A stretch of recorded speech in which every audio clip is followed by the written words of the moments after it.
ఉద్యమం ఉవ్వెత్తున ఎగిసేలా పాటుపడ్డ చరిత్ర ఉన్న జిల్లా. తొలి 10 ఏళ్లు అధికారంతో అక్కడ ఒక వెలుగు వెలిగిన గులాబీ జెండా ఇప్పుడు కనుమరుగవుతుందట. అక్కడ అధికార పార్టీకి బలమైన నేత ఉండడం, ఇటు రాజకీయ శూన్యత కనిపించడంతో విపక్ష పార్టీ కేడర్ తలోదారవుతోంది. ఆదివాసీ జిల్లాలో పూలమ్మిన చోటే కట్టెలమ్ముకున్నట్లుంది బీఆర్ఎస్ పరిస్థితి. నాయకత్వ లోపంతో అన్ని అధిష్టానమే చూసుకోవాల్సి వస్తోంది. ఇంతకీ అదే జిల్లా కారు పార్టీకి అక్కడ ఎందుకిన్ని కష్టాలు?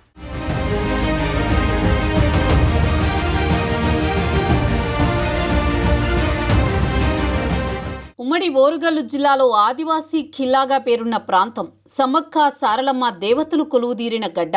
సొంత జిల్లాగా ఏర్పాటైంది. అధికారంలో ఉండగానే అక్కడ నాయకత్వ సమస్యను ఎదుర్కొన్న బీఆర్ఎస్ ఓటమి తర్వాత మరింత డీలా పడింది. గతంలో ములుగు జిల్లాలో బీఆర్ఎస్కి కుసుమ జగదీష్ బలమైన నాయకుడిగా ఉండేవారు. జెడ్పీ మాజీ చైర్మన్గా, బీఆర్ఎస్ జిల్లా అధ్యక్షుడిగా ఆయన పనిచేశారు.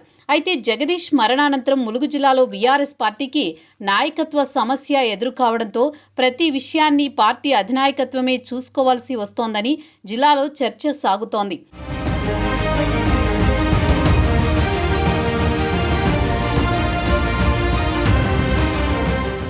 ఒకవైపు అధికార పార్టీకి బలమైన నేత ఉండడం, ఇటు బీఆర్ఎస్ పార్టీలో నాయకత్వం లేకపోవడంతో ములుగు జిల్లాలో పార్టీ కనుమరుగయ్యేలా ఉందనే చర్చ సాగుతోంది.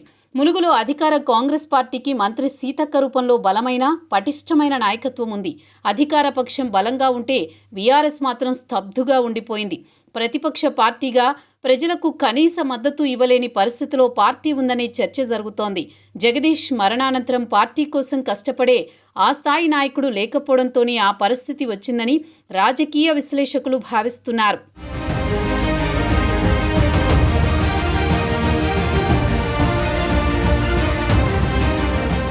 బీఆర్ఎస్ జిల్లా అధ్యక్షుడిగా కాకులమర్రి లక్ష్మణరావును నియమించినప్పటికీ ఆయన సొంత మండలం ఏటూరు నాగారానికే పరిమితమయ్యారని కారు పార్టీ కేడర్ పెదవి విరుస్తోంది.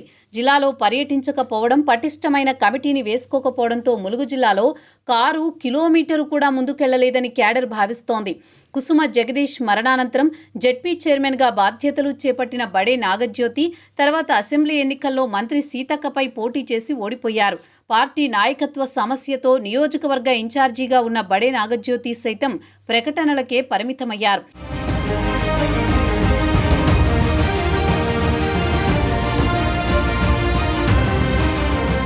పార్టీ కార్యక్రమాలపై పట్టు సాధించే ప్రయత్నం చేయకపోవడంతో కింది స్థాయి, మండల, గ్రామ స్థాయి కేడర్ అంతా కూడా అధికార పార్టీ వైపు వెళ్లడమే లేదంటే పార్టీకి దూరంగా ఉంటోన్న పరిస్థితి ఉంది. మంత్రి సీతక్క రూపంలో అధికార పార్టీ పటిష్టంగా ఉన్న చోట బీఆర్ఎస్ సరైన వ్యూహంతో ముందుకు వెళ్లడం లేదనే అభిప్రాయంతో కేడర్ ఉంది. ఇప్పటికైనా పార్టీ అధిష్టానం ములుగు జిల్లాలో కొత్త నాయకత్వాన్ని తయారు చేసి ప్రజల్లోకి వెళ్లకపోతే గులాబీ జెండా కనుమరుగయ్యేలా ఉందంటున్నారు. చూద్దాం మరి అడవుల ఖిల్లాలో పార్టీని అధిష్టానం ఎలా కాపాడుకుంటుందో.